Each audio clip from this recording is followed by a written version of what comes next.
The iconography of the Old West wouldn't be what it is today without the fearsome figures and various folk heroes, both celebrated and reviled, over the course of the last 150 years of American history. These iconic and infamous men and women range from belligerent bandits and the courageous lawmen that chased them down, to the cowboys and indigenous Americans that took their turns firing warning shots at the other, until the entire territory was rife with violence and sabotage, with a few peacekeepers and honorable heroes sprinkled in. One such figure was none other than the notorious outlaw and former soldier-turned-guerrilla Jesse James himself. Once the son of a Baptist minister and member of the Confederate Army, Jesse James transformed into one of the most discussed, complex, and undeniably popular figures of Wild West lore, despite his violent tactics and unlawful tendencies. Regardless of his countless crimes and affinity for trouble, Jesse James lived a life emblematic of so many ideas and themes, saturating the way we talk about the Old West into the modern age. In order to gain a better understanding of how the leader of a train robbing gang became synonymous with the term Wild West and the focal point for the infinite pool of outlaws that followed him, we present to you a closer inspection into the tales and times of the most infamous outcast in all of American history. This is Jesse James and his life spent in the shadows of Robin Hood.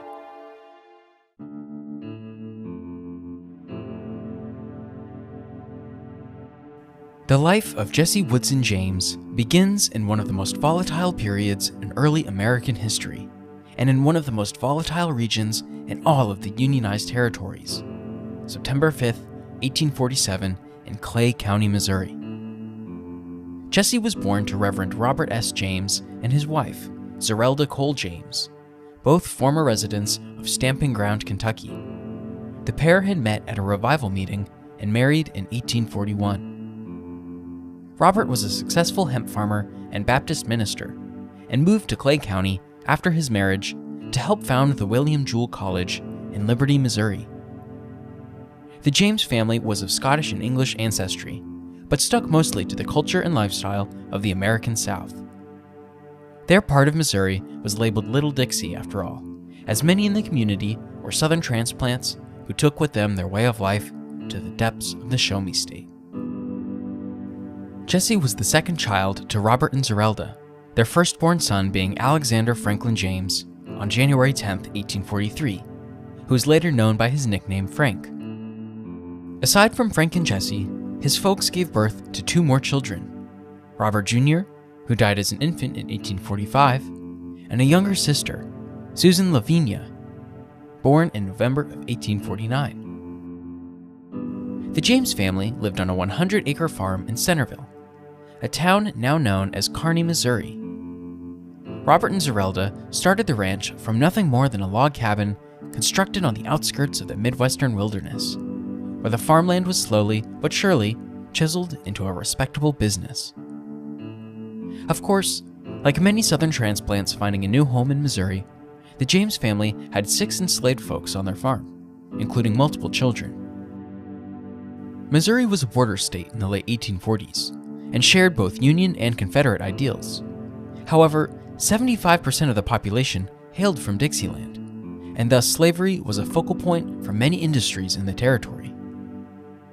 After a few years, the James family farm was up and running as it had been in Kentucky, featuring commercial hemp crops and prized flocks of sheep dotting the property.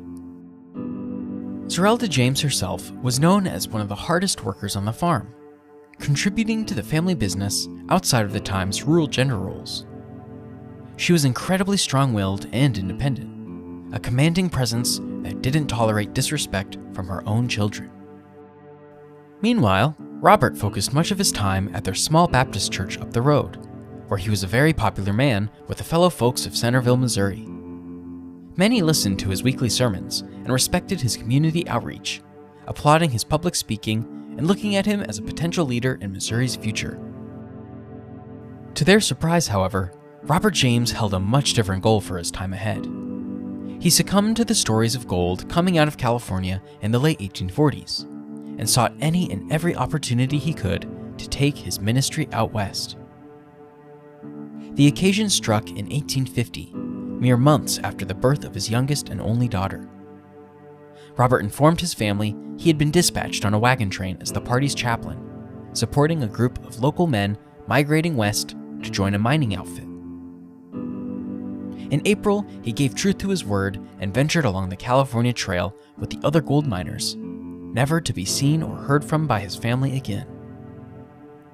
While Robert made it to the mining settlement in one piece, he didn't last long, as he contracted cholera from contaminated drinking water at a Placerville, California gold camp and died days later. His body was tossed in a random, unmarked grave, and his legacy was left unsettled. Some believe Robert truly left Missouri out of the goodness of his heart to spread the good word amongst California miners. Others are adamant Robert was no better than a greedy con man who abandoned his family at the first sight of potential fortunes. His widow Zerelda couldn't care less about the gossip of her first husband's demise, with a family and farm to tend to first and foremost. Her children were all under the age of 10, however, and knew a father figure would be critical to the family's future. Thus, she remarried, this time to a neighboring farmer by the name of Benjamin Sims. They wed in September of 1852, but this marriage didn't last long either. Jesse and his older brother Frank couldn't tolerate Mr. Sims. He was a cold individual, without much remorse for young children, and his failure to present himself as a loving father figure did irreparable damage to the James boys. Zerelda quickly had enough of Mr. Sims' corporal punishment ideals and constant criticism of her sons, feeling it was more important to shield her children's well-being than remain married to a successful, if not unsympathetic, farmer. It was unpopular at the time, but Zerelda went as far as to file papers for an official divorce. In the end, though, it was a moot action, as Mr. Sims died in a horsing accident just after the new year in 1954, and the James family farm returned to a more cordial state. Their successes then continued into 1855, when Zerelda married for a third time. This union involved a man by the name of Dr. Archie Reuben Samuel, a local physician and introverted personality. Dr. Samuel did what Mr. Sims couldn't, relinquished head of household duties to his wife.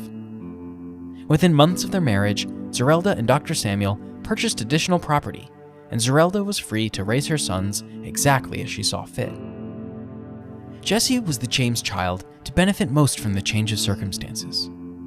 He was everything his mother wanted him to be: a devout Christian, independent, thoughtful, and protective over his mother and closest allies. He was also a bit of a prankster and got himself into trouble on more than one occasion. This varied greatly from his older brother Frank. Frank loved his Bible and the countless other literary works stocked in his late father's study. Inside was a library full of treasured titles, ranging from Shakespeare to other theological texts. It was through this leftover collection of literature that many believed Frank and Jesse would harness their inner intellectual and leave Missouri for greener pastures. More specifically, that the boys would seek out higher education and attend college, embracing the world of academia. These notions were all but shattered, however, when Frank turned 18 in 1861 and Missouri saw itself confronted with the onset of the American Civil War, in which the state was stuck straight up the middle.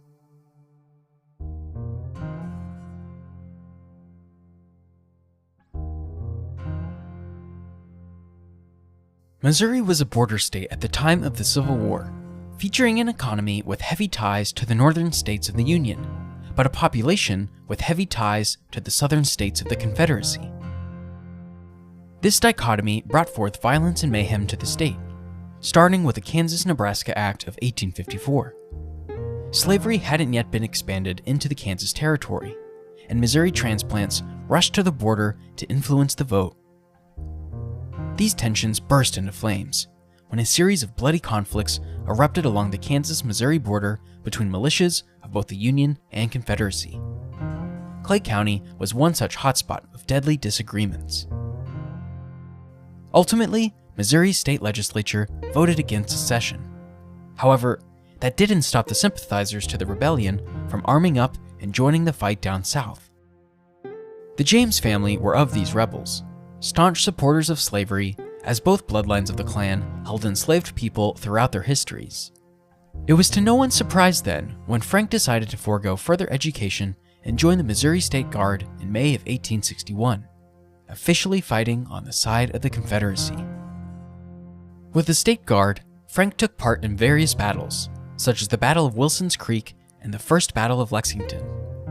Both conflicts ended with a Confederate victory and saw a swell in Southern support along the Missouri River Valley by the autumn of 1861.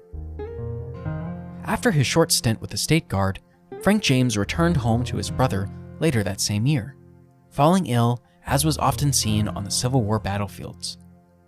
Soon after, he was arrested by a Union militia in Clay County, demanding Frank sign an allegiance to the Union if he was to avoid jail time, or worse. Frank gave way to the militia and signed a written statement, getting the Jayhawkers off his back and healing from his wartime sickness. It wasn't long, though, before Frank regained his strength and dismissed his allegiance to the Union. Instead, he decided to rejoin Confederate forces, this time teaming up with the Missouri Partisan Rangers led by William Clark Quantrill.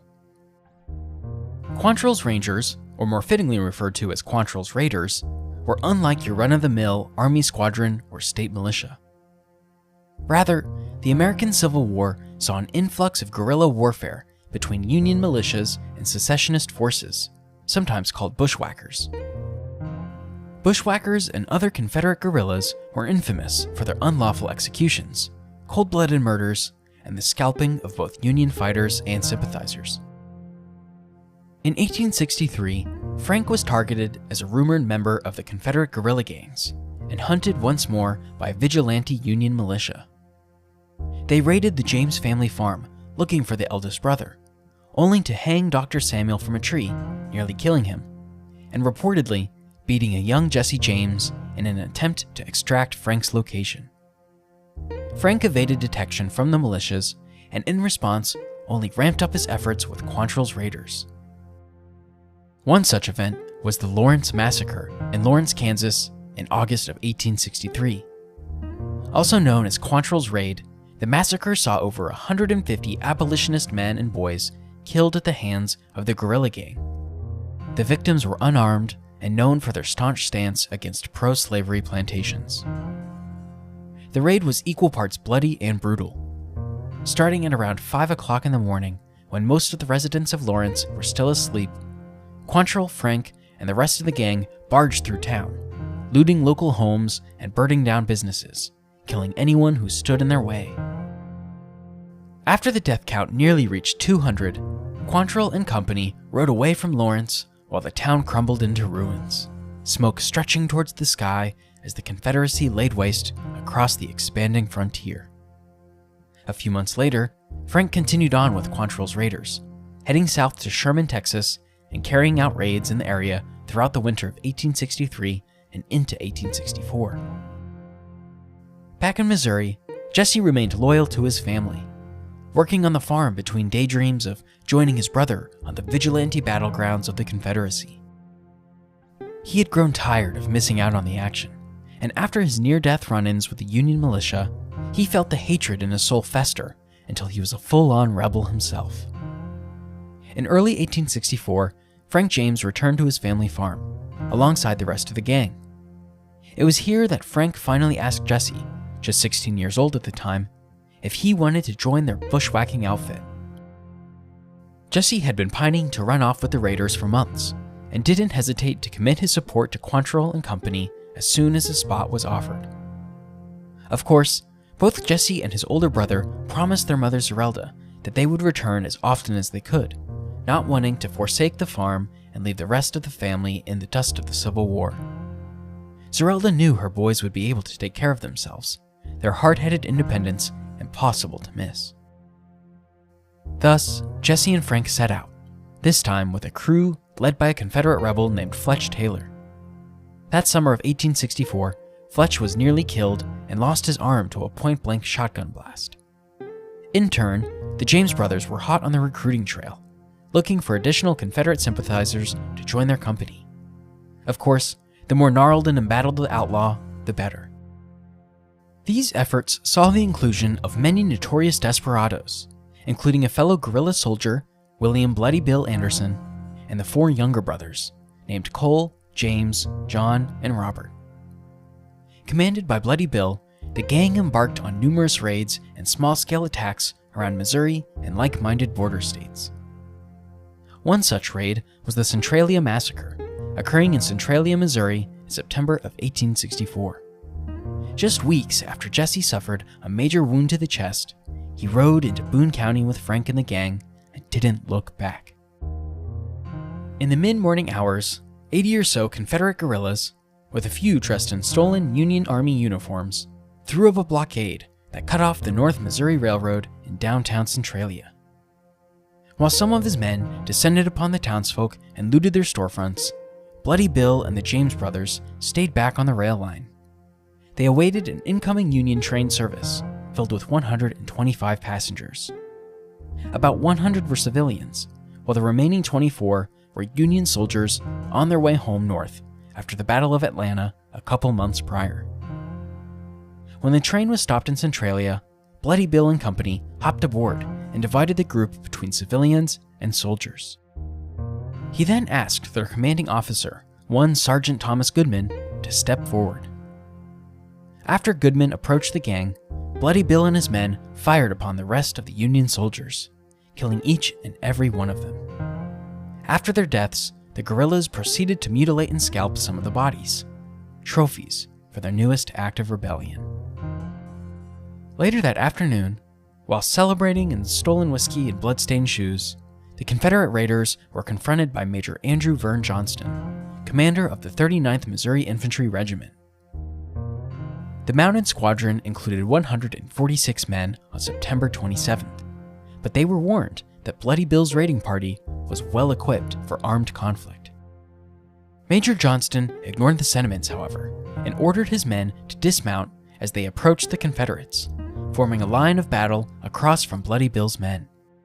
Johnston ordered a challenge and killed a few of the guerrillas, but his regiment's handguns were no match for the Enfield rifles carried by the rebels. As a result, the Union soldiers were quickly laid to waste by the Confederate gang, losing over 100 men. Even the bluecoats that attempted to surrender were slain. And much like their counterparts from the Centralia train station, they were mutilated after taking their final breath. Jesse himself is said to have dealt the fatal shot to Major Johnston, the first of many major death blows handed down by the middle James child. Once the Union efforts were totally thwarted, the guerrillas rode off, with the kidnapped Sergeant Goodman still in captivity. About a month after the Centralia Massacre, Bloody Bill was shot and killed by the 1st Regiment of the Missouri State Militia, and the 2 James brothers decided to go their separate ways. Frank ventured to Kentucky with old friend William Quantrill, leaving Jesse to travel to Texas with Archie Clement, a lieutenant of Bloody Bill. By the spring of 1865, the tides of the Civil War had turned, and the Confederacy was on life support. Jesse finished his tours under the command of Clement and returned home to Lexington, Missouri. As he was walking into town, however, he was shot in the chest by a Union patrol operating near Lexington. Jesse survived his second chest wound in just under a year, and hunkered down at his aunt and uncle's boarding house near present-day Kansas City. It was here he fell in love with his first cousin and future wife, Zerelda Mims, who was named after Jesse's own mother. Despite being prescribed bed rest for his recovering wounds, Jesse was known to ride with his former leader, Archie Clement, through Republican-controlled areas of Missouri as a response to the Reconstruction efforts aimed at former Confederates like the James family. The Civil War had officially ended in May of 1865, and the country was hell-bent on recovering, while punishing those who had joined the rebellion and fought against the freedom of the enslaved peoples, tanking the Southern economies. The former bushwhacking gangs that Jesse was a part of were the most violent of those furious with the ending of the war and the Reconstruction-era laws targeting Confederates. They felt it was necessary to strike back, and the country quickly saw the guerrillas transform into fully fledged outlaws.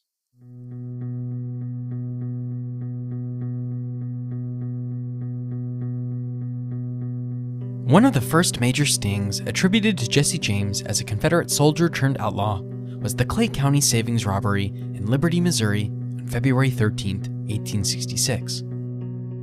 Archie Clement's gang, with a recent history of intimidating Republican officials and former Union leaders, knew the bank was operated by an old militia officer who supported the Union forces during the war. The gang swarmed the Clay County Savings Building and made off with over $60,000 in both cash and bonds. As they rode off, gunfire erupted through the town, and a young teenager named George Wymore, innocent in the matter, was shot dead before the smoke cleared. There is historical debate regarding Jesse and Frank James' involvement with this robbery in question. Some believe Jesse wouldn't have been healthy enough to fulfill some of the criminal activity. However, there is no evidence to either confirm or deny these reports. The first crime, widely believed to have been Jesse's first as an outlaw, was the Jackson County jailbreak in June of 1866, in which the Old Quantrill's Raiders gang released 2 former members and killed the jailhouse attendee in the process. Over the next 6 months, Jesse continued to do the bidding of Archie Clement and his band of guerrillas all across Missouri. They went as far as to occupy Lexington, Missouri on Election Day in 1866, before Clement was finally hunted down by the state militia and executed on the spot. Despite their leader's demise, the rest of the Clement gang continued on with their ways of the vices, robbing banks, lynching Northern sympathizers, all while evading the law through ruthless gunfights and infinite violence. These misadventures include the robbery of a bank in Richmond and the execution of its mayor in 1867, as well as the bank robbery in Russellville, Kentucky, by the James brothers and Cole Younger of their future outlaw crew. The most notable crime of the bunch, however, was the one that launched Jesse James into widespread notoriety, outside of the guerrilla networks he contributed to during his years as a Confederate. This operation came in the form of a bank robbery, targeting the Daviess County Savings Association in Gallatin, Missouri, in December of 1869. After Jesse and his company extracted little in the way of cash or bonds from the bank's vault, Jesse turned to the cashier, to a man by the name of Captain John W. Sheets, and shot him point blank in the head. Reports later stated Jesse killed Sheets after mistaking him for the 1st Regiment officer who killed Bloody Bill. Jesse embraced the murder, stating he wanted revenge for the death of his former commander. The newspapers ran with the story, and before long, Jesse James' name would forever become synonymous with the term outlaw. After the Daviess County robbery, Jesse James became a wanted man as ordered by then Missouri Governor Thomas T. Crittenden. The governor set up a $3,000 reward for the capture of James, who went back to his gang as a newfound leader of the post-war rebellion. Around the same time, Jesse's public appeal slowly started growing due to his close relationship with the editor of the Kansas City Times, John Edwards. Edwards was a cavalryman for the Confederate Army during the war, and argued alongside the James family that former secessionists deserved to retain their leadership positions from pre-war times. Under an alliance, Edwards agreed to publish letters authored by Jesse, who first wrote about his supposed innocence before gradually becoming more political. After 6 months, the letters turned into loyal Confederate propaganda and a call to denounce all Republican leadership and policy. Accompanied with biases supplanted in the Times by Edwards himself, Jesse James became a symbol for Southern sympathizers and fellow citizens who defied Union politics. As a result, Jesse's confidence as a burgeoning, rebellious force crept into his exploding life as a Southern outlaw. As he made his claim to fame, Jesse and his brother officially joined forces with the aforementioned Younger brothers to form the James Younger Gang. The JY Gang also included other Confederate guerrillas, such as Clell Miller, Bill Caldwell, and Charlie Pitts. While everyone split duties and took turns representing the crew's leadership, Jesse was the most public-facing of the gang, taking the brunt of all legal criticism and civilian praise. Their criminal efforts took them all over the United States Midwest, from Tennessee and West Virginia to Kansas and Iowa. They even dabbled in robberies spanning the frontier, including various stings in the Lone Star State of Texas. After the turn of the decade, the 1870s ushered in a new era of bank security. The James Younger gang felt the risk no longer matched the reward of targeting banking institutions, and instead turned to train robberies as their next mode of illicit activity. The first major locomotive sting came in Adair, Iowa, when the James Younger gang robbed a Rock Island line train in July of 1873. They performed the robbery wearing masks often associated with the Ku Klux Klan. Jesse and company made off with $3,000 in loot. With future train robberies, the gang switched up tactics, and instead of robbing both safe cars and passengers on board, they started only going after whatever was kept in the express safe, usually located within the baggage car. In 1874, the gang's activity led them all the way down to Bienville Parish, Louisiana, where they held up a stagecoach in January. They doubled down in the same month when they hit another stagecoach line near Hot Springs, Arkansas, before rounding off the crime spree with a train robbery along the Iron Mountain Railway near Gads Hill, Missouri. This was one of the very few train robberies in which the James gang targeted passengers. However, on this occasion, the outlaws were careful as to not rob any blue-collar riders, checking their hands for calluses and dirt in between their fingernails. Then, when the papers incorrectly attributed the string of robberies to the Arthur McCoy outfit, Jesse telegraphed details of their recent hit on the Iron Mountain Railway to the St. Louis Dispatch, where John Edwards was now riding his puff pieces on the infamous James Younger legacy. The same year, Jesse finally married his longtime lover Zerelda Mims, nicknamed Z for short. Despite their shared DNA and status as first cousins, they were celebrated by both family and friends, eventually having 2 children who survived past infancy. With a wife and children, Jesse James' life became that much more filled with risk when the Pinkerton National Detective Agency was hired to track down and capture Jesse and the rest of his cronies. Not long after the JY gang hit the train in Gads Hill, the Adams Express Company contracted Pinkerton, as they were the owners of the safe robbed on the Iron Mountain Railway. At this point in history, Pinkerton detectives were more so associated with urban investigations and industrial security. They chased after professional criminals within cities and suburbs, helped break up strikes, and focused on white-collar issues. For this reason, the Pinkertons were mostly inactive across rural territories, especially in the South and along the edges of the western frontier. At first, the Pinkerton agents assigned the James Younger gang case were unmatched for their target's ability to not only avoid trouble, but eliminate the threat entirely. The first detective who descended south into gang territory was Joseph Witcher, assigned specifically to investigate the farm owned by Jesse's mother and stepfather. A few weeks after he was dispatched, the field office failed to hear from him and sent local authorities to locate Joseph. They soon discovered his body in a roadside ditch in a secluded rural area of farmland in Jackson County, Missouri. In response, Pinkerton sent 2 more agents in the second go-around, this time featuring men by the names of John Boole and Louis Lull. They were also accompanied with county law enforcement, an experienced tracker and deputy sheriff named Edwin Daniels. The 3 detectives rode through Missouri in disguise, camouflaged as cattle buyers looking for livestock.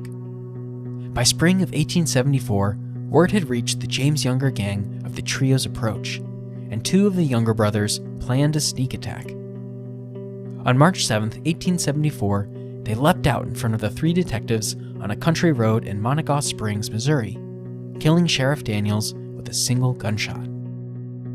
One of the agents, Louis Lull, engaged with John Younger, with each man firing a fatal shot at their opposition, dying after succumbing to multiple wounds. The remaining men, Detective John Boole and Jim Younger, were able to flee on horseback before dealing any mortal damage, and the James Younger gang was left mostly intact. The Pinkerton agency was left to clean up their mess, while officials in the state of Missouri scrambled to put an end to the James Younger terror. The gang itself continued robbing stagecoaches and taking on entire train lines. One such incident occurred in August of 1874, when Jesse and Frank led the charge on a stagecoach along the Missouri River near Lexington. This was followed by a very lucrative locomotive robbery 4 months later in December, when Jesse and company hit a Kansas Pacific Railroad car in Muncie, Kansas. It netted the gang $30,000, but it did end with the arrest and death of notable member Bud McDaniel.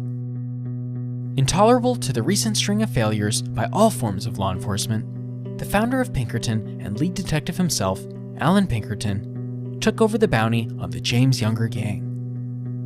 To start his reconnaissance, he traveled to the old James family farm, where Zerelda and Dr. Samuels still lived with their former enslaved folk and a couple of their children. He gained intel on their geography, while working with old, passionate Unionists who lived in the area to scheme for a large-scale raid on the farm. On January 25, 1875, Pinkerton set his plan into motion. He and a few other detectives who joined him for the raid tossed a makeshift bomb into the main farmhouse. When it exploded, Jesse's half-brother Archie died instantly, while his mother, Zerelda, lost one of her arms.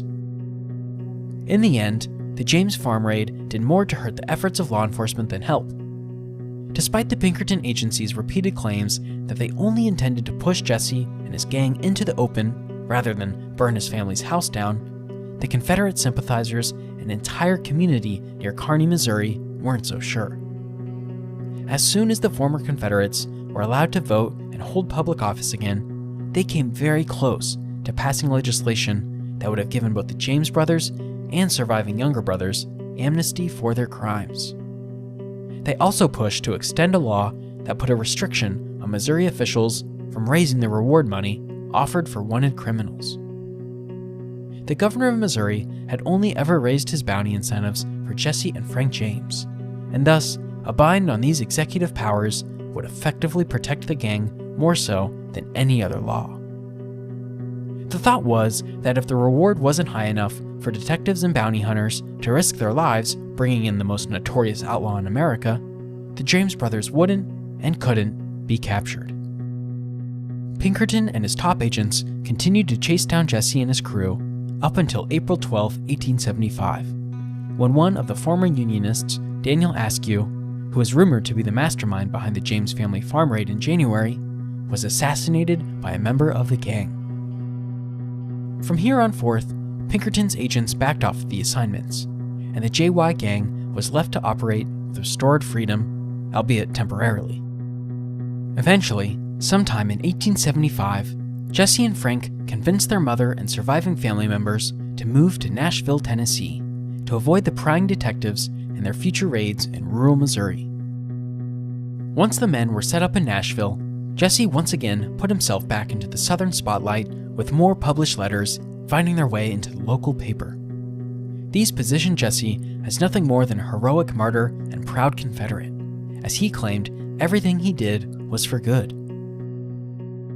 Over the next year, the number of the gang's hits decreased, before the legacy of the James Younger crew was permanently changed in September of 1876, with the infamous yet much maligned robbery attempt of the National Bank of Northfield, Minnesota. The idea for the robbery, which would take place in a region untouched by the gang before, was concocted by Jesse and Bob Younger. They wanted to hit a rural bank that was associated with major names in the Republican Party, or at least had ties to the Union from the Civil War era. There had been long-standing rumors that two radical Republicans, one by the name of General Benjamin Butler and the other General Adelbert Ames, had connections to the National Bank of Northfield. The word around town was that General Ames, the former governor of Mississippi and a huge supporter of civil rights, had moved to Northfield, Minnesota, and held a hefty amount of stock at the bank, as well as a $50,000 deposit.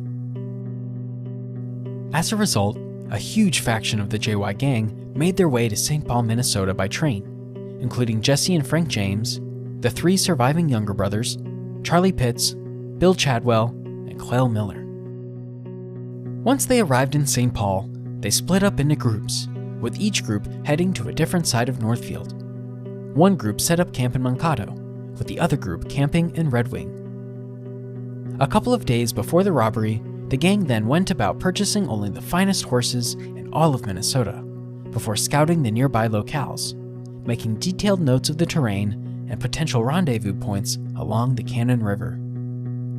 They all decided to meet up around the city of Dundas, Minnesota, before descending upon Northfield on the morning of September 7th. That morning, after arriving in their target town square, the group decided to dine at the local restaurant, where they showed up inebriated after a night of heavy drinking. The men ordered fried eggs and made no attempts to disguise their presence in Northfield. The James Younger outfit eventually departed the restaurant just after high noon and made their way to the National Bank at around 2 o'clock in the afternoon. 3 of the men, Bob, Frank, and Charlie, walked into the bank, while the other 5, Jesse, Cole, Jim, Bill, and Clell, waited outside. 2 of them guarded the doors, and the other 3 stood watch on the escape route.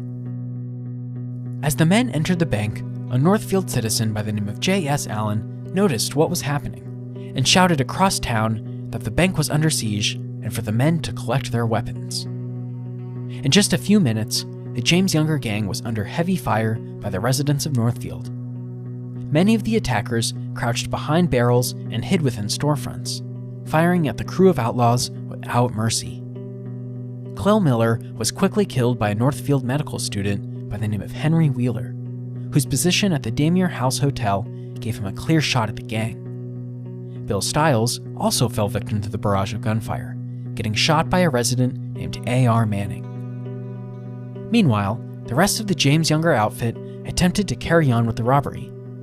The assistant cashier, a man by the name of Joseph Lee Haywood, initially pushed back against the gang, standing strong against their demands to open the safe. The outlaws didn't give up, however, and went as far as to press a knife to Haywood's throat, while cracking his skull with the butt of a pistol. They told the cashier to open it, despite Haywood's lie that it was protected by a time lock. When he didn't comply, they murdered him on the spot. Frank, Bob, and Charlie then turned to the other employees, the bookkeeper Frank Wilcox and the teller Alonzo Bunker. Wilcox was spared, and Bunker managed to escape through the back of the bank, despite being shot in the right shoulder by Charlie Pitts. With the eruption of gunfire outside, the 3 outlaws knew that trying to break into the safe was a losing effort, and grabbed a few sacks of nickels before running out of the National Bank. They ran alongside the surviving members outside to the rendezvous, but not before all 6 surviving gang members were shot. Frank and Charlie were shot in their right legs, Cole in his left hip, Bob in his elbow, Jim in the jaw, and Jesse in the thigh. Despite their injuries, the men made it back to Dundas that afternoon. In the days after the robbery, the James Younger gang came back together and burned down 14 mills across the neighboring counties in rural Minnesota, fueled by rage at their failed operation and the consequences of their actions. Before long, the James brothers decided it was best for the gang to split up, and they fled one night en route back home to Missouri. The other outlaws, they weren't as lucky. During the Northfield raid, one of the gang members had shot and killed a Swedish farmer who was selling produce in the town square. This cold-blooded murder, combined with the rest of the raid itself, led to one of the largest manhunts in the state's history, ending with the death of Charlie Pitts in a shootout and the arrest of the living Younger brothers. The Younger brothers were sent to prison, and in the blink of an eye, the once indestructible James Younger gang was finally nothing more than a footnote in the history books. Of course, James and Frank weren't ready to give up their criminal exploits so quickly. After taking a few years to cool off from the failed Northfield robbery and heal from their wounds, the James brothers joined the rest of the transplanted family in Nashville, where they assumed the aliases of Thomas Howard and B.J. Woodson. By 1879, Jesse was back in the full swing of things, after spending the better part of 2 years recruiting new, hardened criminals to his gang. They robbed 3 trains in the autumn of that year, including robbing the federal paymaster in Killen, Alabama, during the construction project of a nearby canal. 1879 also saw another instance of Jesse James skirting by the clutches of the law once again. After the $2,000 theft at a general store in Fayette, Mississippi, Jesse and his newfound gang took to hiding at a few abandoned cabins from an old plantation near St. Joseph, Louisiana. While hiding out in the ghost town, the gang was met with a sneak attack by a posse of lawmen, who were able to capture and kill 2 of the wanted outlaws. Jesse escaped by the skin of his teeth and began to grow tired of the newest efforts in thievery. Most of his gang members were unlike the old James Younger outfit. None of them were ex-Confederates with a heart in the rebels' cause, but rather they were unemotional, hard-headed bandits who were, in the eyes of Jesse James, liable to double-cross him at any given moment. To escape both the heat from Tennessee law enforcement and his own paranoia, Jesse convinced his surviving family members to flock back to rural Missouri with him in 1881. Everyone agreed except for Frank, who finally hung up his pistols and moved to Virginia to settle down and live out the remainder of his life away from the growing instability of his younger brother Jesse.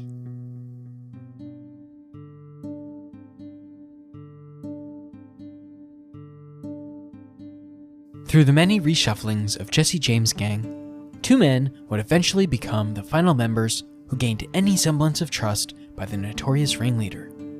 Their names were Charlie and Robert Ford, 2 brothers from Missouri who had been introduced to Jesse by another new member of the gang, Wood Hite.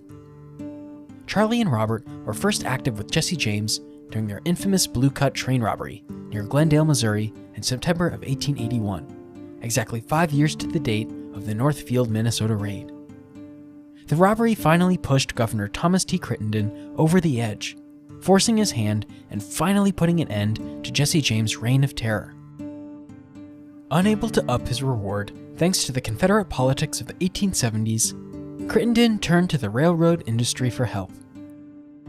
Due to the countless damages suffered by the express corporations, they agreed to post a $5,000 bounty on Jesse's capture, dead or alive, with another $5,000 paid upon any conviction against the outlaw.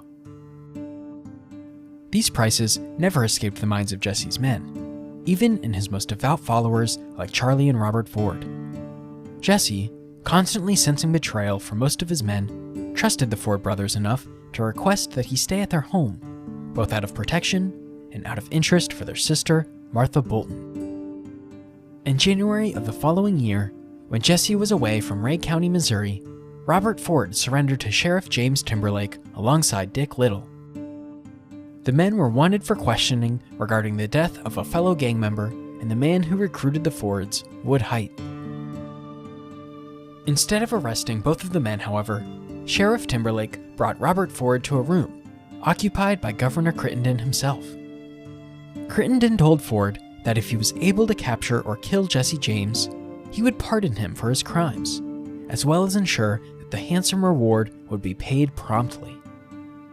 Back in the presence of Jesse, Ford could feel the infamous ringleader slowly folding under the pressure of Wood Hite's murder and the arrest of Dick Little. He was unaware of Robert's involvement, and the double-agent Ford brother knew exactly how to keep his mouth shut. On April 3, 1882, during one of Jesse's stays at the Ford residence, he started planning another robbery with the Ford brothers, this time targeting Platte City, Missouri. During their meeting, Jesse was reading the local paper, which had run a story about the killing of Wood Hite. According to the news bulletin, Dick Little had confessed to murdering Wood, a fact Jesse was not aware of until that very moment. As the meeting went on, it became very apparent Jesse was curious as to why the Ford brothers never brought up Little's betrayal, and was slowly but surely coming to grips with the possibility that the Ford brothers were in on it too, only there to stab Jesse's back for the final time. Regardless if Jesse knew about the Ford's intentions, he ignored the potential danger and instead stood up and placed his guns on the sofa in the room. He then gave all of his attention to a picture hanging above the mantel, covered in dust and appearing quite dirty. Jesse pulled the chair over, stood atop the seat, and started to clean the picture. Simultaneously, Robert Ford also stood, drew his handgun, and fired a shot at the back of the outlaw's head, effectively assassinating Jesse James. In the aftermath, the Ford brothers were arrested and charged with first-degree murder, sentenced to death all within a 24-hour period. Of course, Crittenden fully pardoned both Charlie and Robert, and the two outlaws turned double agents were free men just as quickly as they were caught. The reception they received by the general public, however, was not as optimistic. Both Ford brothers were considered cowards and driven out of Missouri. Robert Ford capitalized his infamy as the man who killed Jesse James before starting various saloon outfits out west. Charlie contracted tuberculosis soon after the assassination and committed suicide in 1884. Robert was assassinated himself in Creede, Colorado in 1892 by a man named Edward O'Kelly. O'Kelly received a petition for his release by over 7,000 signees, who had been waiting for Ford's death over the last 10 years. The legacy of the Ford brothers was over, while a large section of the country still mourned the loss of Jesse James. In fact, this was the case long after Jesse James took his final breath on Missouri soil in April of 1882. The popularity of Jesse James only seemed to skyrocket even into the 20th century, as stories of his crimes and misadventures across the South enamored folks on the East Coast, hungry for the real-life figures emblematic of the Wild West. Most of this surge in popularity came from former Confederates in the Reconstruction era, who saw Jesse James as a vigilante hero, doing whatever it took to maintain the Southern way of life and fight back against those who eliminated slavery and their economic foothold.